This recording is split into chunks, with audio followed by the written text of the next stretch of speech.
Quran promote violence? The Quran does not promote violence. It emphasizes peace, justice, and compassion. Islam, meaning peace, Really? includes verses about self-defense, but these are context-specific and not a general call for violence. The overarching message of the Quran is one of peace, and that's how most Muslims understand and practice it. Wow, my mind is blown. My mind is blown. I programmed it to give that answer, and my mind is blown. What do you guys think? We have a passage of the Quran here, right? So this is going to be about fighting, and so obviously it's going to be self-defense, right? Right, everyone? O you who believe, truly the pagans are unclean, so let them not, after this year of theirs, approach the sacred mosque. So the Kaaba was, before Islam took over, a pagan center of worship.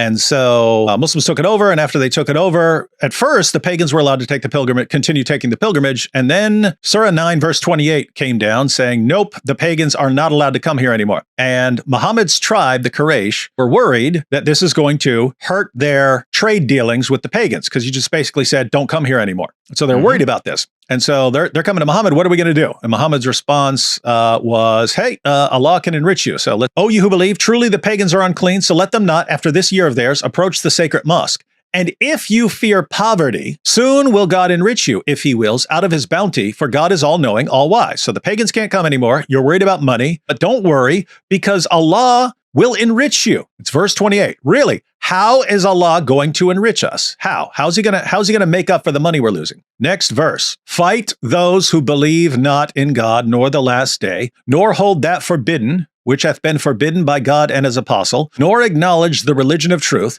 even if they are from the people of the book, it's Jews and Christians, until they pay the jizya with willing submission and feel themselves subdued. Hey, the pagans aren't allowed here anymore, but we're going to lose money. Well, if you're worried about losing money, don't worry. Allah will enrich you. How's he going to enrich you? By commanding you to go out and fight anyone who rejects Islam until they submit to you and pay you jizya. They pay you money. They pay you tribute money. So, guys, is this about self-defense? Show me one word about self-defense. What are the requirements fighting someone who do not believe in God? That's actually Allah. So if you don't believe in what Islam teaches about Allah, you don't believe in Allah, you don't believe in the last day, you don't hold that forbidden which hath been forbidden by Allah and his apostle. In other words, if your religion allows you to drink wine, Islam doesn't, then nor acknowledge the religion of truth. So you're not a Muslim, even if they're from the people of the book, until they pay the jizya with willing submission and feel themselves subdued.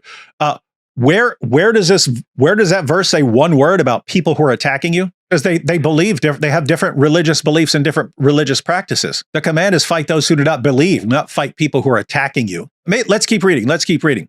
Because the question that follows up here would be, well, why are we attacking the Jews and Christians? Aren't they the people of the book? And so, nope, you got Surah 9, verse 30. So the Jews call Uzair, that's Ezra, a son of God, and the Christians call Christ, the Son of God. That is a saying from their mouth. In this, they but imitate what the unbelievers of old used to say, God's curse be on them, how they are deluded away from the truth. So the justification for fighting Jews and Christians is what? That we're attacking? No, it's Jews call Ezra son of God and Christians call Christ son of God. That's the justification for fighting us. But is there anything else we're doing? Verse 31. They take their priests and their anchorites to be their lords in derogation of Allah, and they take as their Lord Christ the Son of Mary, yet they were commanded to worship but one God. There is no God but he. Praise and glory to him. Far is he from having the partners they associate with him. Have you seen yet anything about us attacking them? Fain would they extinguish God's light with their mouths. How are you extinguishing God's light with your mouth? By calling Jesus the Son of God or by calling Ezra the Son of God. It's what we say. It's what we say. This is condemning us for our speech. Fain would they extinguish God's light with their mouths, but God will not allow, but that his light should be perfected, even though the unbelievers may detest it. So he's going to silence what we say with our mouths. Verse 33, this is the end of the section.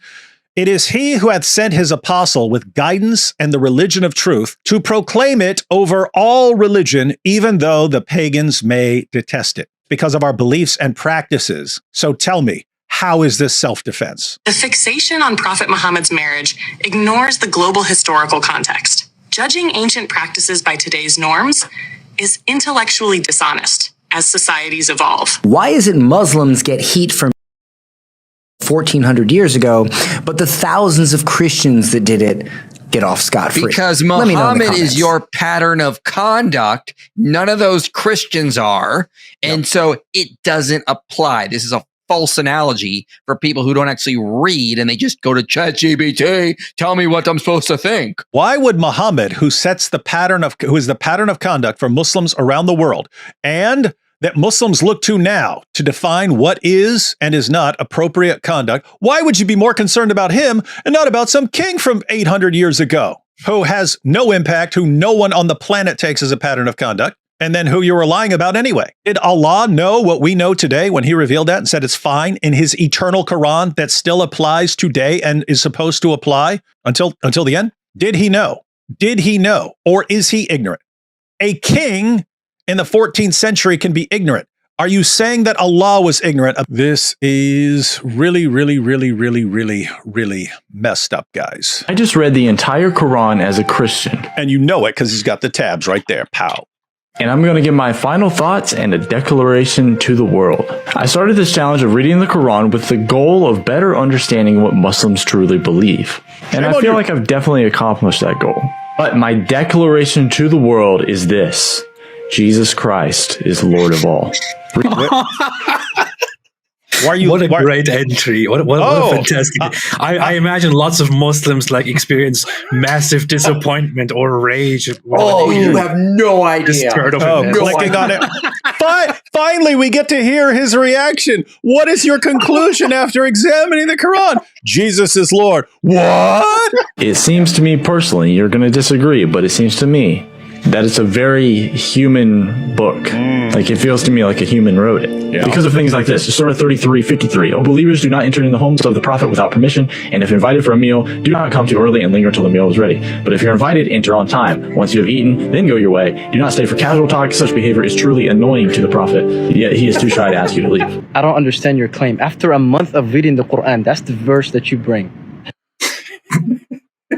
That's the verse I would bring. That is, what kind of an objection?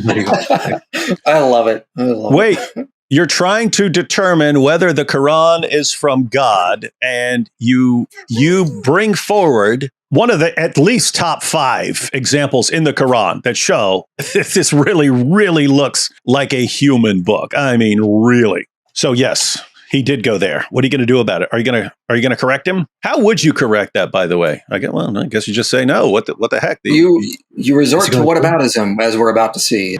And you call it a human book. Were you really there trying to read the Quran with an open heart? And then you say the biblical prophets mentioned in the Quran, we have to believe it because the Quran says so. And there's no historic backing. Well, there is historic backing. In the Bible, when talking about Moses, it mentions 2 pharaohs. It doesn't say pharaoh, it mentions king, which is historically inaccurate. And the Quran mentions 1. You must have heard this before. Yeah, what is it? And he's not even getting it right. But let's go ahead and see what he's saying. Pharaoh, and it's been historically proven. Could mention many more, but go and do your research. All right, you can he didn't even explain the point. What is he?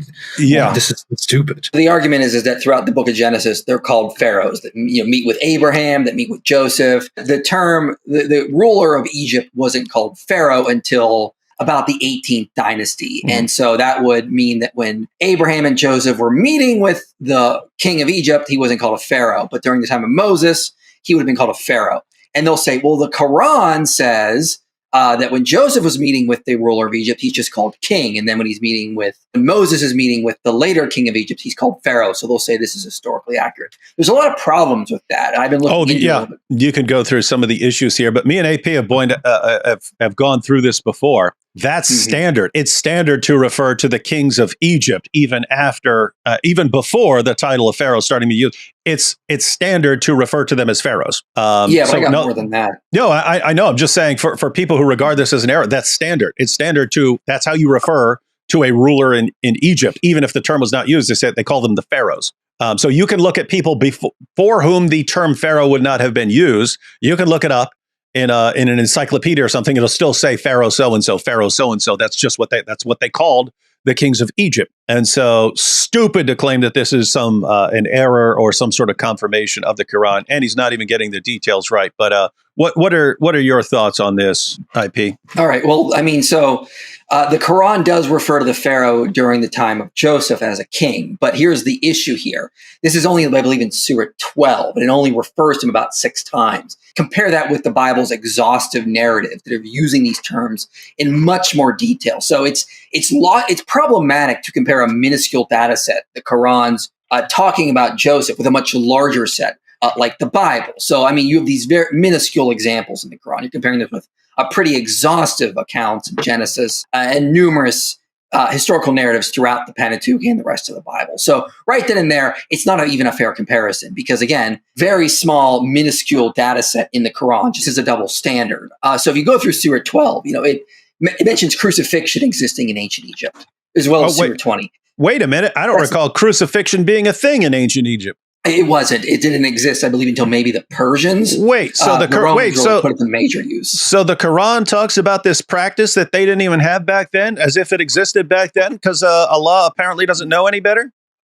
Correct. Yes, that's exactly what's going on here. So they want to make a big deal about this King Pharaoh thing and ignore the fact that the same surah mentions crucifixion existing in ancient Egypt, which is nonsense. But also it's a double standard. For example, in Surah 12, it also says that when Joseph was sold into slavery, it says he was sold for I believe the Arabic word is dirham. I'm probably butchering that, but scholars note it derives from the Greek word drachma, which is a Greek form of currency. That wasn't the currency that would have existed at the time. The Bible uses shekels, a term that shows up in the Code of Hammurabi from around the same time. So they want to say that, the Quran's getting the term right with king and pharaoh, but it doesn't get the currency term right for Joseph with this drachma thing. You can also make the case that the term pharaoh, the Arabic term, derives from the later Greek term. Now, that's being me a little nitpicky here, and I admit that I'm being a little nitpicky with like the currency issue or the term for pharaoh. But again, they're the ones saying this is somehow deriving the accurate terms from the time period when it comes to naming the ruler of Egypt, but not in other ways. For example, why is it getting the currency wrong? Why is it saying crucifixion existed back then? These are pretty serious issues if they want to say that the Quran somehow is going to get the right customs and the right use of terms from that time period. Uses a much later anachronistic term for the currency, or it's going to say the crucifixion existed back